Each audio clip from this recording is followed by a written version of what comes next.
I can't even describe the Capitol controls. I mean, it is just mentally and psychically exhausting because you have these realizations as information connects and crystallizes, and of course you already inherently know it, but then to see it actually manifesting. I mean, imagine, in America, if you told people 20 years ago that you go to the airport and a guy says, "We got a troublemaker here, where are you going?" And then really, Jesse Ventura, right. And then you go through the line, you're walking by another checkpoint. You know, as you go to your gate, you see another guy with silver in his hand and the TSA asking him what it is. And then you say, "Oh, my God, I got to get to my flight." I could see the gate down there. It was almost completely boarded. And I go and I sit down, and 15 minutes later, as the plane's about to close the door, the guy comes and sits next to me. One of the last seats full. And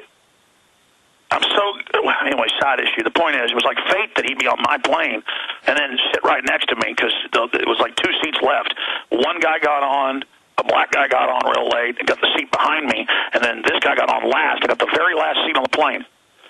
Totally full, and then it's the guy I see being searched for the silver on a busy, Saturday at the Austin airport, and then he sits down, and then I'm not even going to say anything to him because I don't want to bug him.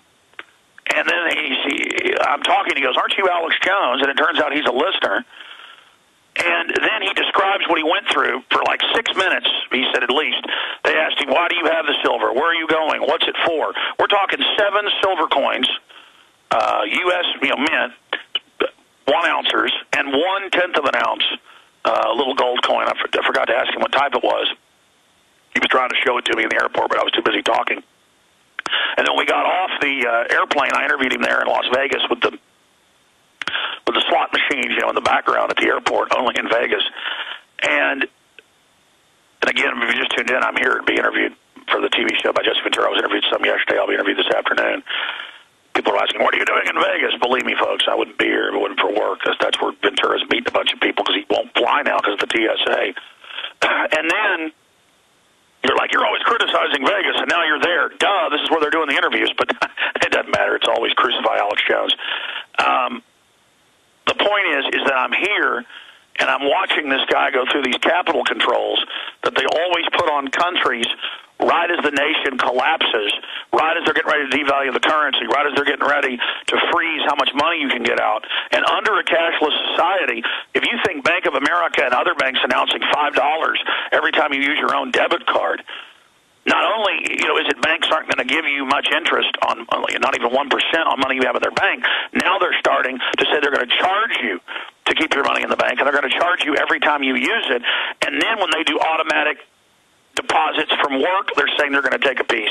When you use it to pay a bill, they're saying they're going to take a piece. This is the debt bondage. It doesn't just track everything you do, and it just doesn't let the global technicians manipulate the economy and exempt themselves, like Goldman Sachs has been caught with that computer system they've got. They can log into the stock market and siphon off, 0.1%, hundreds of billions a week, cheating everyone. That's what this whole gamed grid is. It's turning the whole world into a rigged slot machine. And then Sunday morning, I get up real early, and I'm hungry, and all the shops in the casino are closed. I want to eat. And they say, "Well, you can go to the buffet." So I'll tell you the Cashless Society buffet story when we come back, and I'll be here till 8 after. Then Mr. Henningson's joining us, and then I'll break down all the other Cashless Society things I've seen while I've been here. Stay with us. I'm going to do a special report on this on the nightly news and then re-air it on the radio the next few weeks, but I really want to do a good job. I want to try to give hundreds of examples of customer loyalty cards, what they're really for. More and more grocery stores, more and more Home Depots don't even have people there to check you out. You've got to go through the self-checkout. It wants you to thumbprint. It's all about dehumanizing, not having a human you can talk to. Then, even when you do talk to a human, they have convenience stores here in the hotel, and I was buying some shaving cream, and there was a lady in front of me buying a six-pack of beer, and she looked like she was about 80 years old. I mean, she was on a cane, whole 9 yards, I guess going up to her hotel room, and the lady carded her. And then I was sitting there eating at a hotel bar for lunch, and I saw them carding people who looked like they were 55, 60 years old, couples. And I said to the lady, I said, they're taking your humanity out of the equation. They're training you to show an ID. But then, yesterday morning, at about 8 a.m., I'm looking all around this giant city of a casino for somewhere to eat. And they go, well, go to the buffet. And I go up, and it says, go through this line if you're a hotel guest, and they're going to use your hotel card and have an ID to eat on that, or go through this if you have cash or credit card. So the buffet is $25. I'm not going to pig out, but I got to eat. So I go over and I stick a $20 bill and a $10 bill. It asks me where I'm from. It starts asking me questions. I'm sitting there trying to, even when I'm paying with cash, it wants to know a bunch of stuff before the little turnstile gate will let me go through. Now, it gets worse. Enterprise Rent-A-Car. The production company, says, you're going to need a rent car because you're driving out to locations. So I go to pick up the rent car when I fly in Saturday. And this is the cashless society. And I go up there, and it's Enterprise next to two other companies, and they're all doing it. Hi, how you doing? Where are you going? What you doing? Who are you visiting? Oh, really? Why are you visiting them? What business are you in? And they're all asking them secret police questions. Now, the guy behind the Enterprise counter, black guy, now listen to this carefully. I just go up, give him the itinerary printout I had, the confirmation code, and the guy says, what do I do with this? And then the computer goes, that's VIP. That's under the entertainment division. He goes, you don't have to run him through it. And I heard him whisper this, and the guy goes, you're free to go. It's waiting. They didn't ask me all the questions because it was through a company, and I was under some VIP thing. But the point is, everyone else, while I stood there in line for 20 minutes, was being literally 20 questioned like they were crossing customs. Okay? So this is the secret police system. This is where the tyranny is. It's not just at the airports. They're going to ask you questions. They do it now at grocery stores, everywhere. They're trained as little see something, say something spies. The truck drivers, everybody. Then I get to the hotel. Okay, it's now, in the evening, I just want to get something to eat and go to bed.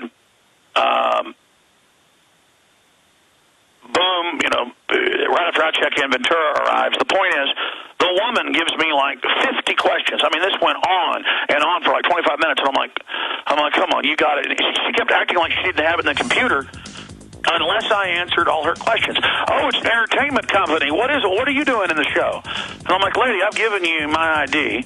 You've gotten a credit card for incidentals, even though it says in there. I know it says my food stuff's paid for.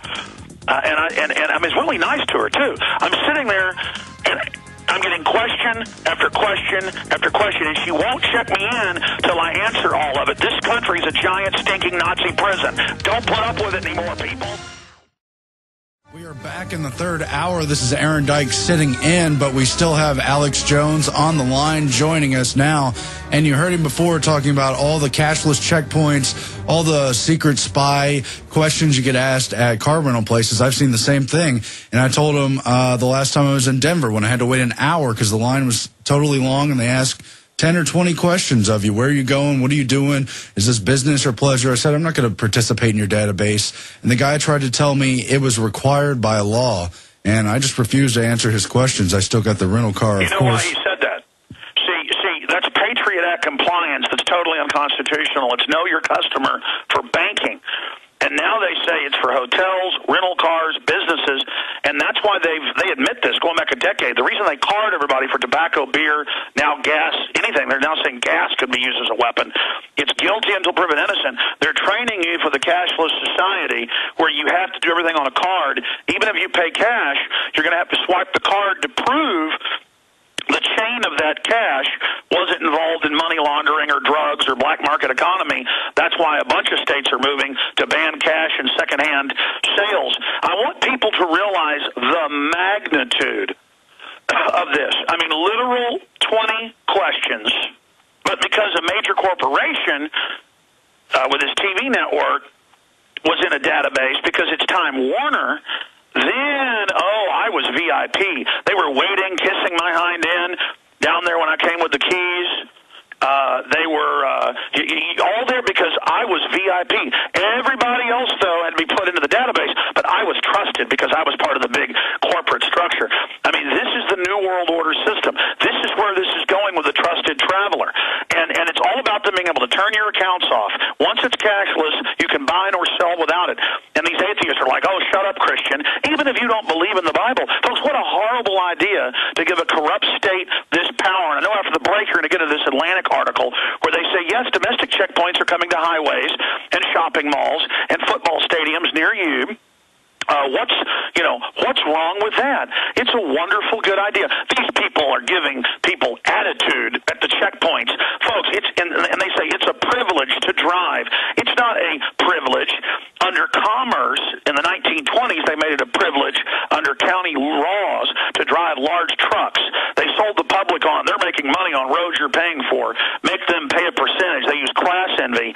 It is not a privilege to travel and have mobility. Now they're trying to make Amish not be able to use the shoulder with their horses under common law. They're turning the whole country into a taxed and polled and controlled giant prison. You are in a prison.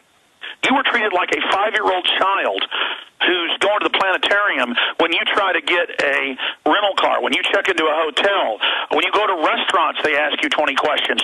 When you go anywhere, they ask for your zip code. When you pay with cash now, they ask you why you're paying with cash. They've got billboards up saying cash is bad. Listen, most of these, they don't even have people actually dealing the cards now. They have a projection and like a hologram on one on another. It looks like a real woman dealing the cards for people. Again, humans are completely being phased out. The only growth sector is quasi-police security guards who are knighted by the TSA to have this power to wave a wand and be outside the Constitution. Aaron.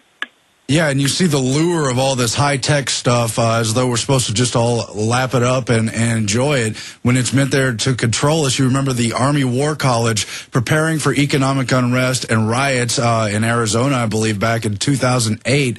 They knew all this stuff was coming down, and they know what the public does or would do, that they might fight back against the system when this comes down. That's why you see the police state, the checkpoints, going with the currency controls, as you talk about, the cashless society, and all the database questions. We're going to be back on the other side. Alex will be with us, and Patrick Henningsen will join us as well. We're going to cover it all. Stay tuned, Infowars.com, and tonight, the Infowars Nightly News.